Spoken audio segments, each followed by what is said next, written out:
Салам достор. Бул видеодо айымдарга тиешелүү темаларда сүйлөшөбүз. Тагыраагы кош бойлуулук тууралуу. Учурда менин 34 жумалык боюмда бар. Бул биздин биринчи дарстебиз. Анан мен өзүмдүн мини тажрыйбам менен бөлүшкүм келип атат. Балким ошо биринчи жолу кош бойлуу болгондор болсо, же бала пландап жүргөндөр болсо, бул видео кызыктуу болушу мүмкүн. Албетте мен гинеколог эмесмин. Аябай супер пайдалуу кеңештерди берип, же болбосо ушундай болуш керек деп айта албайм. Мен болгону өзүмдүн ой пикирим, анан ошол башыман өткөн нерселер менен бөлүшкүм келип атат. Мен биринчи жолу көрүп аткандар болсо, менин атым Элиза. Инстаграмда блог алып барам. Инстаграмдан карасаңыздар болот. Инстаграмдан келгендер болсо, кош келипсиздер Ютубка. Биринчи эле кыздар бала пландоодон баштасак, негизи биз баш кошкондон кийин 2 жылдан кийин бала тууралуу ойлонуп баштадык. Мен өзүм ойлогом, аябай жоопкерчиликтүү болуп, фитнеске барып, туура тамактанып, баардык анализдерди тапшырып, анан кийин гана бала пландайм деп. Бирок анткен жокмун, чынын айтсам. Бирок сиздерге сунуштайм. Жок эле дегенде кан тапшырып коюш керек экен. Гемоглобин, витаминдер, кандай витаминдер жетишпейт, өзгөчө темир, ошолорду билип алып, анан гемоглобинди көтөрүп, анан бала пландаган жакшы экен да. Себеби кош бойлуу учурда гемоглобин өзү эле түшүп кетет экен. Анан аны көтөрүү дагы аябай кыйын экен. Бирок Кудай жалгап, меники учетко туруп атканда гемоглобиним 127 болчу. Азыр 110го түшүп калды. Бирок 110 деле жакшы дешти, эч нерсе дешкен жок. Өзүңөр билесиңер, бизде айымдарда ай сайын овуляция болот. Ар бир циклдын ортосунда. Көбүнчө ошондой, бирок кээ бирлердики башында же этегинде дагы болушу мүмкүн экен. Мен Wildberries'тен эле жанагындай овуляционный тесттер болот. Ошол тест аркылуу отслеживать эткем. Кечирип койбой, мен кичине орусча кошуп коюшум мүмкүн. Мисалы, күн сайын календарь болсо, жанагындай приложенияларды көчүрүп алсаңыздар, тиркемелерди. Ошол жактан карап, болжолдуу качан болоорун көрсөтүп берет. Ошол учурда, мисалы, 5 күн алдын баштап туруп, көрө берсеңиздер, ал жерде балдар болот. Мисалы, 6, 7 деп. Эгер овуляция болгон күн болсо, ал 9га чейин көтөрүлүп кетет да. Ошондой учурда, кантип айтсам, бойго бүтүү ыктымалдуулугу жогору болот. Андан кийинки эле учетко турум. Москвадагылар үчүн учетко турганга эмнелер керек, кандай документтер керек, ал боюнча видео чыгаргам. Көрө электер болсо көрүп алсаңыздар болот. Жалпысынан кыздар 12 жумага чейин учетко туруу сунушталат экен. Себеби 11-13 жумасына чейин биринчи скрининг болот. Скрининг деген эмне, кадимкили УЗИби, ал эмне деп дагы көп кыздар сурап калат. УЗИден эле көрүшөт, баланы баардыгын мурдуна чейин өлчөшөт. Кыскасы, баланы толук көрүшөт, андан кийин Москвада генетикага кан тапшыртат. Генетикага кан тапшыртып, ал жакта жанагы синдром Дауна жана башка ушундай генетикалык ооруларды аныкташат. Кыскасы, биринчи скрининг аябай маанилүү экен да. УЗИ боюнча да көп сурайт, УЗИге канча жолу түштүң, зыян эмес бекен, кайра эле түшүртүп атат Россияда депчи. УЗИни эми мен зыян эмес деп айта албайм, себеби билбейм, андай илимий эч кандай макала окуган эмесмин. Бирок бардыгы эле зыян эмес деп эле айтышат, себеби ал луч эмес. Мен жалпысынан биринчи жолу 6 жумалыгында внематочный эмес, ошо маткага эле жайгашкан бекен эмбрион, ошону көрүш үчүн түшкөм УЗИге. Анан кийин Москвага келгенимде 9 жумалыгында дагы текшеришти. Анан скринингке 11 аптасында жөнөттү. Андан кийин 15 жумалыгында шейканы өлчөгөнү жөнөтүштү. Анан 19 жумасында экинчи скрининг болду. 22 жумасында өзүм чыдабай частныйга барып дагы көрдүм. Анан 28 жумасында доплерге түштүм. Андан кийин 31 жумасында частныйга бардым. Анан 33 жумасында 3-чү скринингке бардым. Кудай сактасын, баары жакшы эле. Барганда тескерисинче мындай көңүлүм тынчып калат экен, баары жакшы экен деп. Себеби мен ортодо тамагым ооруп, мындай грипп болуп калдым. Анан грипп болгондон кийин суу жаңы болуп кетет экен, жана башка деген деп дагы көптөр жазып калышты. Ошону да билип коеюн деп жүрөгүм тынчыбай, ошо частныйга дагы баргам кошумча. Өзүңөр билесиңер, кош бойлуулук жалпысынан 3 триместрге бөлүнөт. Биринчи, экинчи, үчүнчү. Мен үчүн эң оору бул биринчи триместр болду. Балким сиздерге андай деле болбошу мүмкүн. Эгер балалуу боло элек кыздар көрүп аткан болсо, өзүңүздөрдү андай жаман сценарийге даярдабай эле коюңуздар. Балким сиздерде башкача болушу мүмкүн. Анан токсикоз деген бул бирдеме жетишпегенде болот экен, анан ооруганда болот экен, анан организми слабый болгондо болот экен деп дагы айтып жүрүшөт. Бирок токсикоздун эмнеден болоорун так эч ким билбейт экен. Мисалы мен өзүм жөнүндө айта турган болсом, мен өмүрүмдө прививкадан башка 2 эле жолу укол алып көргөм, 2-3 эле жолу. Анан наркоз алган эмесмин эч качан. Мындай олуттуу бир аппендицит, ветрянка, сарык болуп, ушундай сыяктуу оорулар менен дагы ооруган эмесмин. Кыскасы менин мындай Кудайга шүгүр ден соолугум жакшы эле болчу. Ошол үчүн мен андай токсикоз болуп кыйналам деп деле ойлогон эмесмин. Бирок баары бир аябай кыйналдым. Анан бул ар бир адамдын организминин ошол нерсеге реакциясы экен да.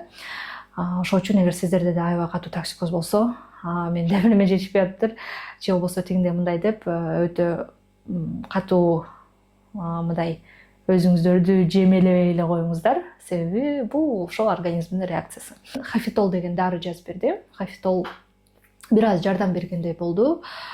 Бирок чын айтсам, эч нерсе деле жанагы интернетте аны мындай кылыш керек, андай кылыш керек деген эч нерсе жардам берген жок. Болгону психологический настрой анча-мынча жардам берип атты. Мен өзүм менен сүйлөшүп, мындай өзүм мотивация берип аттым да.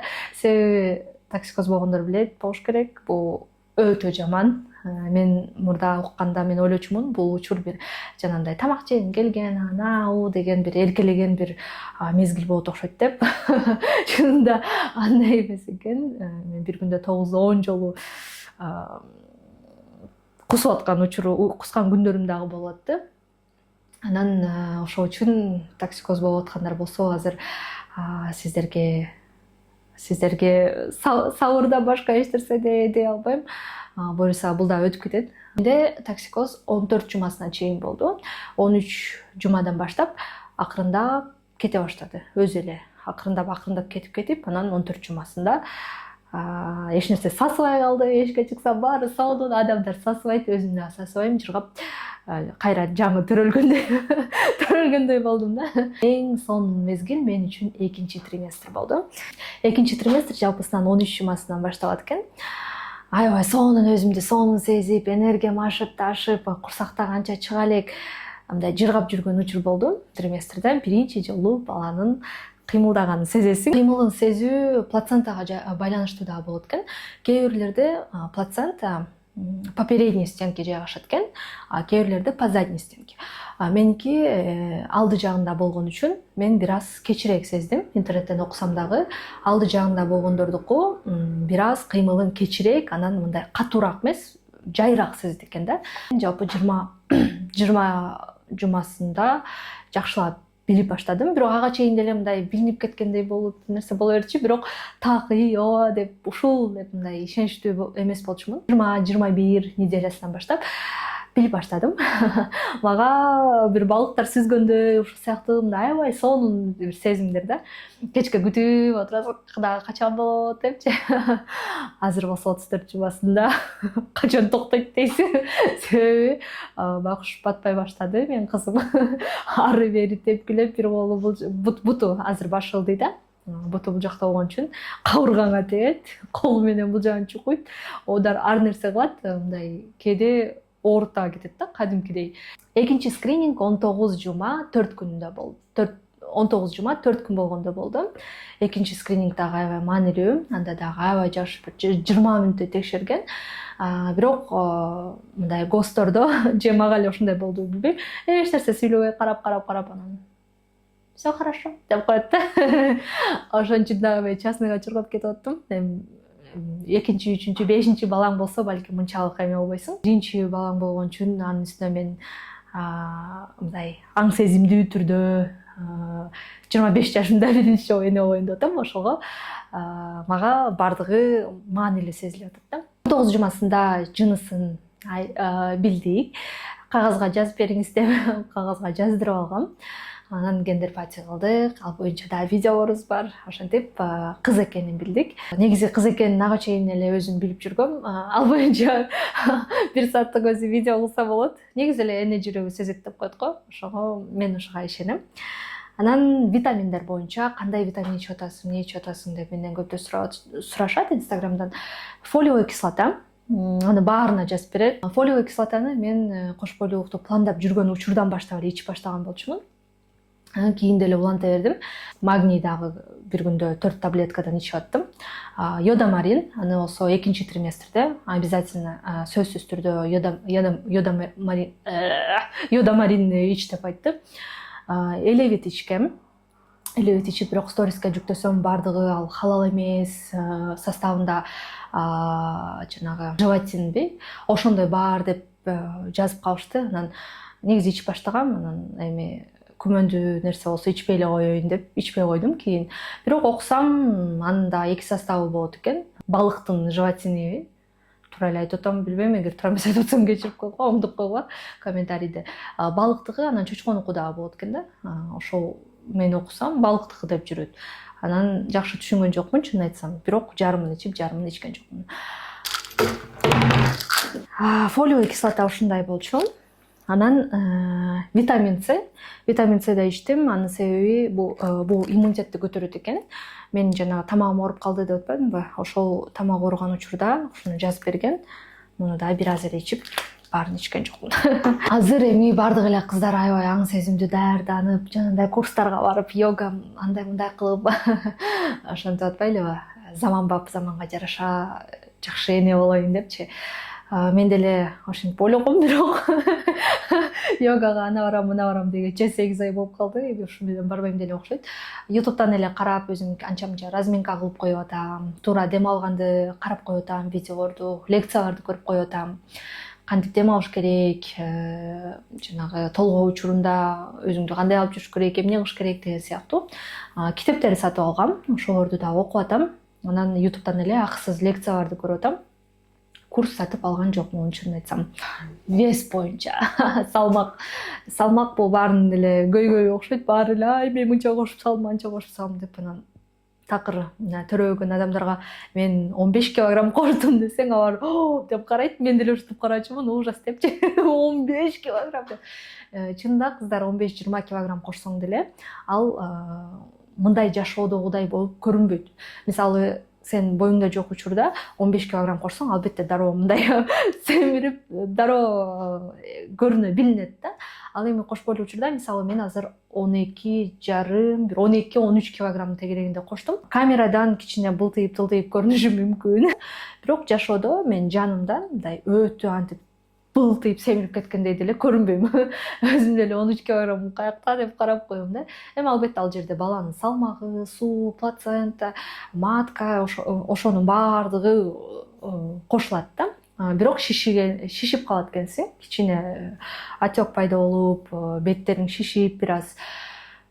Бирок эми менимче мындай чудо үчүн ал салмак деген эми эч нерсе деле эмес. Растяжки боюнча, эмне колдондук, чудо средство издеп бардыгы болсо. Мен дагы растяжкини аябай коркчумун, бирок билчүмүн менде пайда болорун. Себеби кээ бир кыздар болот го, мындай кожасы эластичный, ушундай сонун. Мен мындай дөңгөчтөй катуумун да. Мындай колумду деле карбасаң, мисалы, кээ бир кыздарга жумшак, мына кармагым келет го, менин колум бир эркектикиндей эле да. Ошого ойлогом, менде растяжки болуш керек, кожам мындай чоюлчак, мындай назик эмес депчи. Бутум да пайда болуп калды. Бирок ичимде, Кудайга шүгүр, азырынча жок. Бирок ал 9 айда деле, бир жума калганда деле чыгып кетиши мүмкүн экен. Балким ичиме да чыгып кетет. Бирок азырынча жок. Oil деген майды колдонуп аткам. Анан кийинчерээк Wildberries'тен аябай отзывдарын карап, 1-2 средство алдым. Бирок менин кожам мындай аябай сезимтал да. Бир нерсе сүйкөсөң, туура эмес крем же бирдеме болсо, дароо эле кызарып, кычышып, ушинтип кетет. Мындай деле ошондой болчу. Анан эмне сүртсөм деле ичим аябай кычышып, дискомфорт жаратып атат. Ошол үчүн эч нерсе сүртпөй эле кой дедим. Бирок көптөрдүн айтуусу боюнча бул генетикадан дагы деп калат. Кээ бирлер эч нерсе сүртпөй деле, мисалы мен бир эжем эгиз төрөгөн, эгиздер менен деле эч кандай растяжка болгон жок дейт. Ал ошол эми генетикадан дагы болот экен. Кээ бирлер баарын сүйкөп алса деле баары бир чыга берет экен да. 3-триместрдин кызыктары чынында эле менде 33 жумадан баштап оорлошуп баштадым. Оорлош дегенде кандай адышка болуп баштайсың, өзгөчө метродон мындай жабыгыраак пространствода мага аба жетпей жатканда эле кыйналып берем, же уктап атканда мындай дем алып атасың, дем кирип атат, чыгып атат, бирок аба жетпегендей боло берет да. Менде ошондой болуп атат.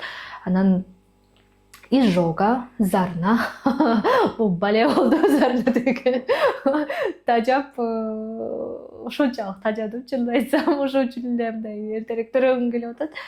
Эч нерсе жей албай калдым. Эмне жесең деле зарна болосуң, эңкейсең дагы зарна, дароо оозуңа келет. Бул өтө бир жаман сезим да. Кээ бирлерде болбойт экен, менде аябай көп болуп атат. Анан бутта кыздар судороги дагы болушу мүмкүн. Судороги болгондо мындай уктап атканда же болбосо эртең турсаң эле бут уктап калат го, ошондой, бирок бир 10-20 эсе катуу болот да, тырышып калат тарамыштарың. Ошол сыяктуу да болушу мүмкүн. Анан интернеттен карап эмнеге андай болот деп кызыгып окусам, кан айлануу начарлап кеткенде, магний, темир, ошол кальций, ошол сыяктуу нерселер дагы жетишпей баштаганда организмде ошондой судороги болот деп окудум. Менде Кудайга шүгүр 2 эле жолу болду. Бирок биринчи жолу болгондо мен аябай коркуп кеткем, не болуп кетти деп түшүнбөй калгам. Тогургандай эле болот да, дароо монтип карап калат да. Тырышып бутун кой бербей, анан бир аз убактан кой берет. 2 эле жолу болду. Кээ бирлерде күндө эле болот экен. Дарысы барбы билбейм, балким гинекологторго айтсаңыздар жазып беришет. Зарнага баса мага кефир, сүт, сабиз, анан Рени деген таблетка, ушулар жардам берип атат. Анан эсентуки деп эсентукини да ичип аткам. Бирок окусам эсентукини кошпой эле учурда ичүү анча сунушталбайт жана башка деп жүрөт. Ошого анда өтө көп ичпей эле коеюн деп атам. Бирок ичип эле жакшынакай төрөгөндөр көп эле экен. Кээде анда ичип коюп атам. Бирок эң эле жакшысы Рени, бирок ал дагы эми баары бир таблетка болгон үчүн, табигый бир азык болгон үчүн колдон келишинче ичпегенге аракет кылам. Кээде ичкенге туура келип калат. Негизи аны мен гинекологум жазып берген. Ар бир тамак ичкен сайын эле аркасынан ичип кое берсең эчтеке болбойт деп айткан. Бирок мен бир күндө максимум 1 эле жолу ичем. Өткөндө ушинтип сүйлөп жаздырсам, убактысы бүтүп калыптыр да. Мен болсо бодулдап сүйлөй бериптирмин, карасам өчүп калыптыр камера. Аябай ыйлагым келди. Ошого дагы карап текшерип коеюн дедим. Россияда төрөгөндөр пособие, декретный ушундай нерселер жөнүндө айтып берейин. Так кантип өлчөйт, кантип санайт, канча чыгат, анын баардыгын калькулятору бар интернетте. Карап өзүңүздөр санап алсаңыздар болот. Эгер официалдуу көптөн бери эле иштеп жүргөн айымдар болсо, муну менен жакшы билсеңиздер керек. Быйыл декретное пособие бул единоразовое пособие, бир эле жолу берилет. Эгер жумушта бир жерде официалдуу иштеген болсоңуздар, айырмасы жок. Канча иштедиң, канча жылдык стажың бар, 6 ай иштесеңиз деле, 7 ай иштесеңиз дагы, ал минимальный быйыл 103.700 ушундай болчу, так суммасын унутуп калдым. 100 миңден ашык акча берет. Ал соцфонддон берилет. Сиздерди жумушка орноткон адам эмес, соцфонд, мамлекет берет. Ошол үчүн эгер официалдуу иштеп аткан болсоңуздар, тартынбай уялбай эле 30 жумада официалдуу түрдө декретке чыгасыздар. Ошол учурда справканы, больничный лист ачат. Ошол больничный листти алып барып, жумуш берген жака кайрылсаңыздар, соцфондко жөнөтөт. Соцфонддон сиздерге бир жума 10 күндүн ичинде ошол акча түшөт. Бул единоразовый пособие. Эгер сиздер 2 жыл, мисалы 2 жыл ай сайын 70-80 миңден айлык алып, 100 миңден ашык айлык алып иштеген болсоңуздар, анда албетте сиздерге 100 миңден да көп акча түшөт. 200 миң, 300 миң, максималдуу 550 миңби ошого чейин алса болот. Бул бир жолу түшөт.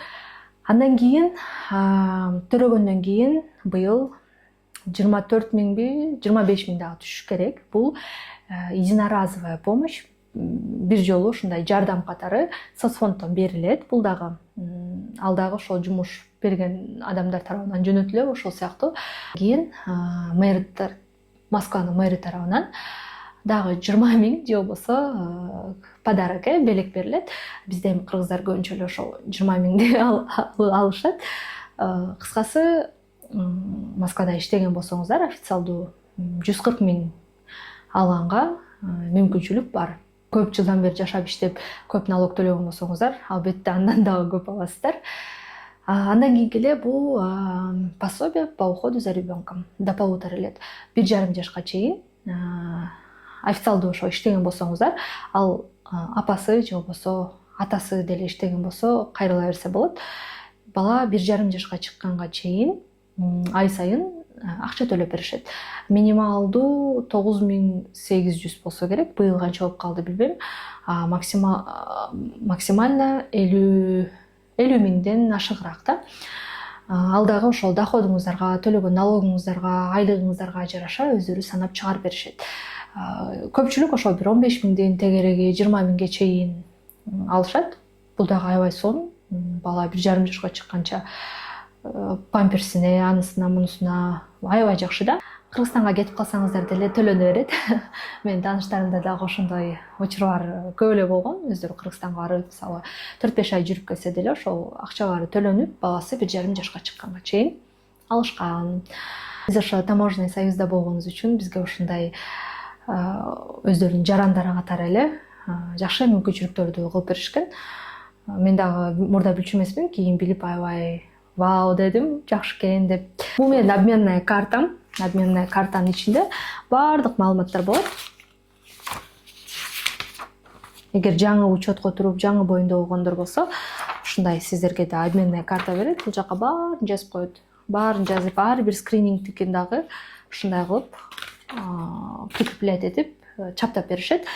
Бирок буну роддомго барганда алып коюшат экен, ошо менен бербейт экен. Эгер сиздер эстеликке же болбосо өзүмдө калыш керек, кийин да көрөт элем кандай болгон экен анализдерим десеңиздер, анда роддомго баргычакты копиясын чыгартып алып калууну сунушташат экен. Ошо кыздар, көргөн убактыңыздарга рахмат. Болушунча мындай тоо этер жерин айтканга, аз сүйлөгөнгө аракет кылдым. Мындай форматта видеолорду көп тарта бербегеним үчүн азырынча тажрыйбам азыраак. Кийинчерээк мындан дагы тезирээк, мындан дагы кыска нускараак сүйлөгөнгө аракет кылам. Чоң рахмат сиздерге. Анан ким бала пландап жүргөн болсо, буюрса жаратканым ошол наристе менен кубансын. Ким наристелүү болуп, опытный болсо, бизге дагы бөлүшө кетиңиздер. Кийинки видеодо буюрса дагы башка темаларды талкуулайбыз.